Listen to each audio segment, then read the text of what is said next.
Alright, so in this lecture we're going to be covering a theorem known as the parallel axis theorem. This theorem relates the moment of inertia of a body through its center of mass to the moment of inertia of that body through any parallel axis. So let's consider any region, and we'll draw out a region. And we're going to say that the center of mass of this region is at the origin of an x and y axis. So we have our x-axis.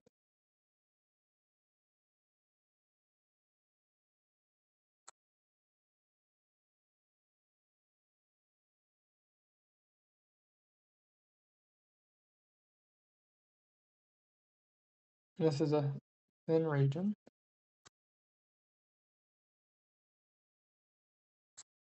So our center of mass is at the point 0, 0. Well, now let's say that we want to find the moment of inertia of, or the moment of inertia through a perpendicular axis that runs through the point, we'll call it x nu and y nu. So we'll call this the new point. I'll say it's at x nu and y nu.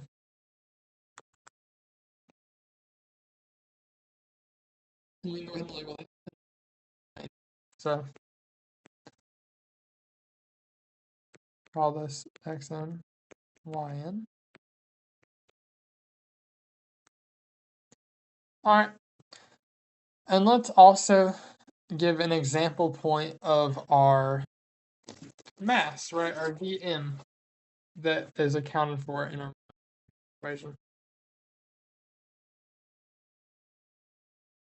So we have a infinitesimally small point of mass called dm, and we'll say that's at a point x, y. And keep in mind, this point is gonna pretty much change throughout the whole, or it can be any point that's in the region. So these are variables, they aren't actual points, unlike our center of mass and unlike our new parallel axis that we want to have a moment of inertia about. So now let's look at our original moment of inertia, the one about our center of mass. So we're going to say I of Cm, and that's going to be equal to,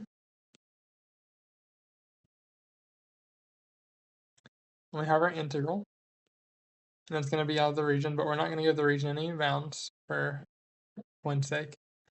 Well, for this example point, let's see, we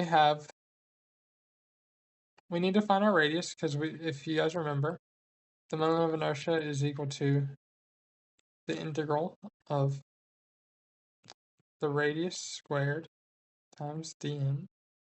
So let's see, what is our radius for our point, or for our moment of inertia about the center of mass? Well, we need to find our radius. We need to find the length of this line. Well, we know that it's going to be an x distance away, horizontally, and we know that it's going to be a y distance away vertically. And this formed a little right triangle. So we can use our Pythagorean theorem. And we know that this side length is going to have a length of y, and we know that this side length is going to have a width of x. So we can say, using a squared plus b squared equals c squared, that, and then c squared, of course, is actually going to be our r squared. We can say x squared plus y squared is equal to r squared. And luckily our radius is already squared anyway, so we can plug this directly into our equation. So for r squared, it's going to be x squared plus y squared. And then our dm we can just leave alone because it's going to be an example infinitesimally small point. So our moment of inertia about a center of mass is equal to the integral of x squared plus y squared dm. And we'll add our parentheses to be appropriate.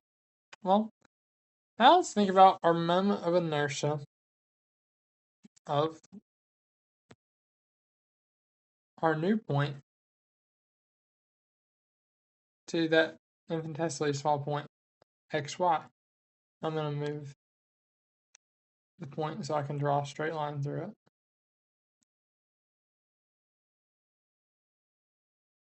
So we want to find this radius, which we'll call big R, just for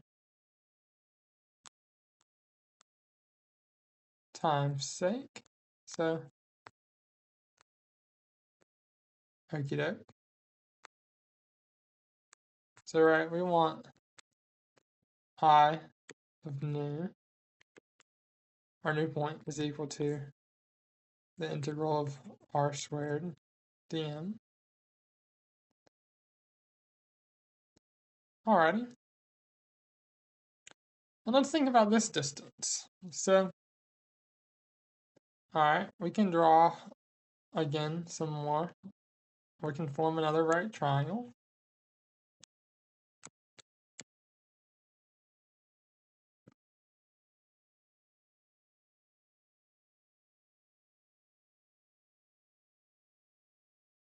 Well, okie doke. Let's see. So, the distance between our points, at least in a horizontal line, is going to be x of n minus x, because it's this full distance, which is x of n, this full distance, minus our x. So x of n minus x is going to be our a. So, right, over here we can write r squared is equal to x of n minus x. That's going to be squared. Now we have plus. All right, let's see what our y is going to be. Well, again, it's going to be y minus y sub n to get the distance. And that's going to be squared as well.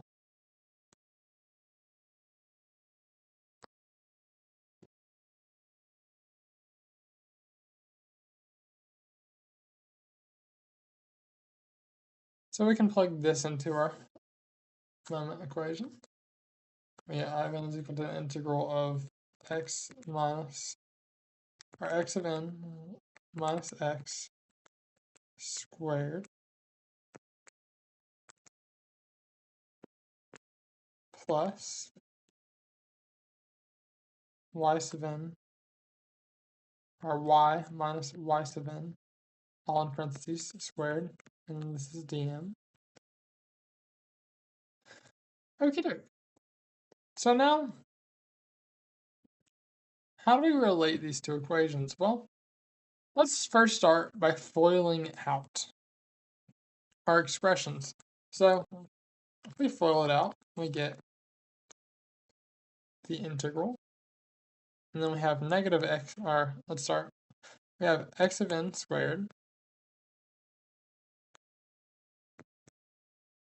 plus x squared minus 2x x of n,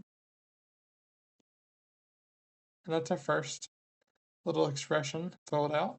And then we have plus y squared minus 2y y sub n minus y sub n squared with all dm.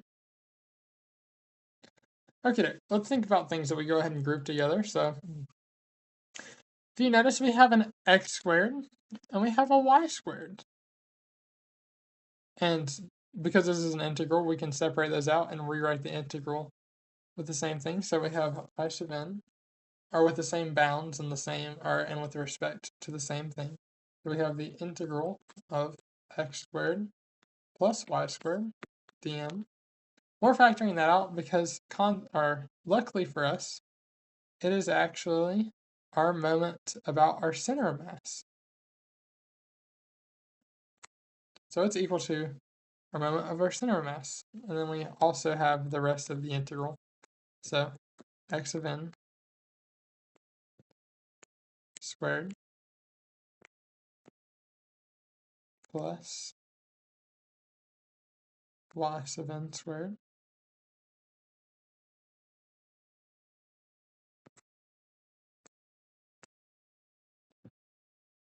and then we'll go ahead and separate these last two as well. So we'll have minus, or we'll go ahead and separate all of our terms out. I'm sorry. So minus 2x x of n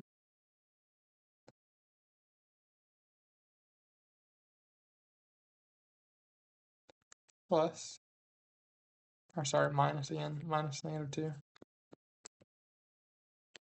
integral of y sub n dm. Okie doke. So now let's go ahead and deal with what we can go ahead and find the integral for. So first of all, we have our integral of x squared plus y squared dm. And that integral is just equal to our moment of inertia about our center of mass, which is equal to I of center of mass. Okie doke. And now we have this term. This is the integral of x of n squared plus y sub n squared dm. Alrighty. And now we haven't actually found anything for this, but I want us to go look back at our picture for a moment.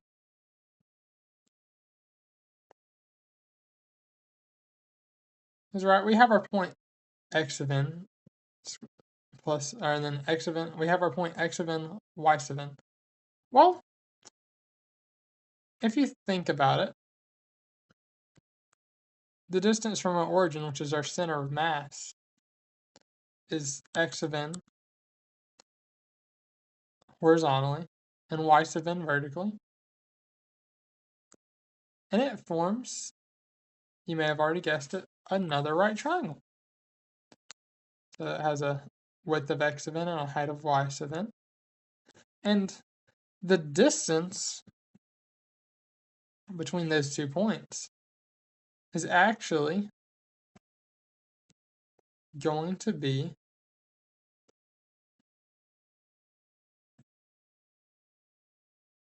written as x of n squared plus y sub n squared.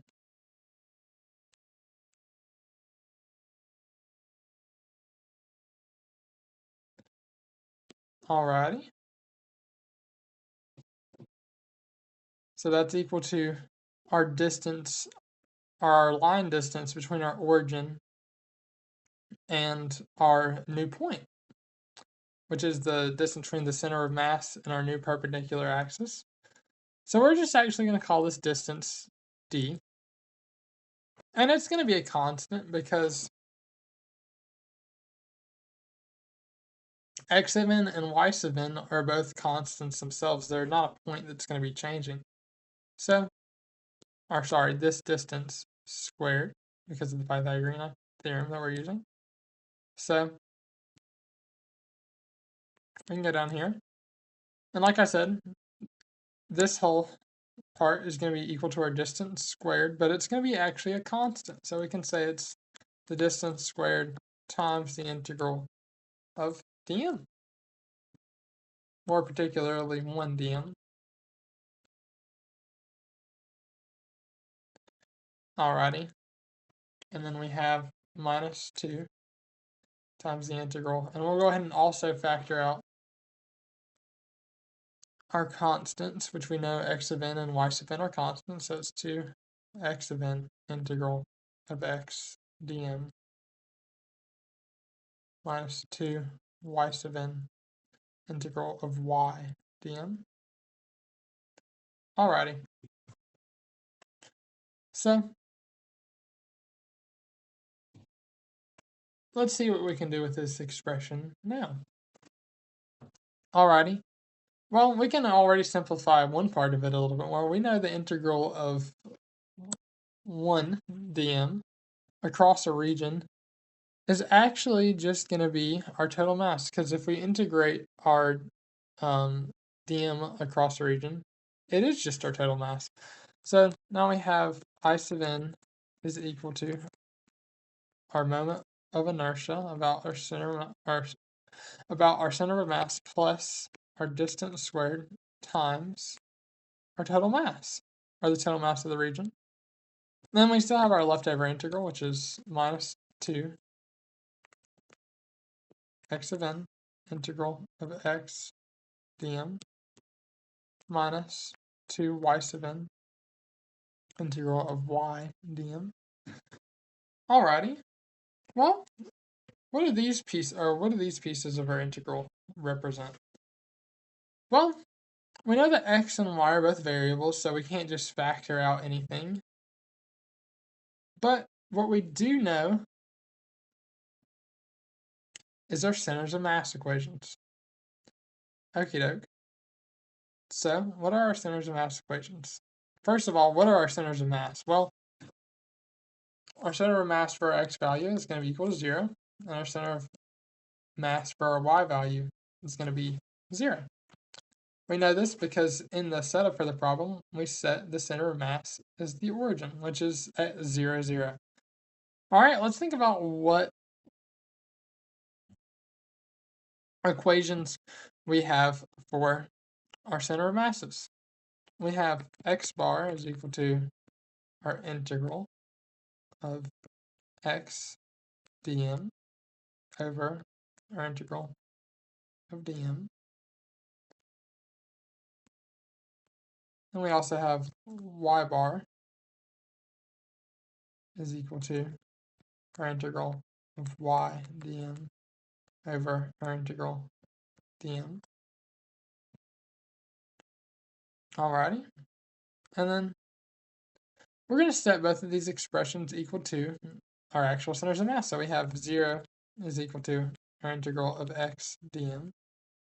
And then also remember, whenever we set anything equal to 0, we can ignore the denominator, because we would just have to multiply our denominator over. And since our integral of dm is a constant anyway, it's just going to be 0 times a constant, which is still just a constant. And we're going to do this for both sides.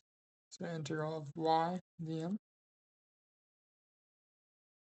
And what do you know? These pieces of the equations are the exact same pieces that we see up here, except in our actual moment equation that we're working with right now, they have constants on the outside, but if the integrals are equal to 0, 0 times a constant is still equal to 0, making our final equation for a moment of inertia about a new point equal to the moment of inertia about the center of mass plus the distance squared between the point of the center of mass and the new point, and are multiplied by the mass of the total region, or the mass of our total region. This is otherwise known as the parallel axis theorem.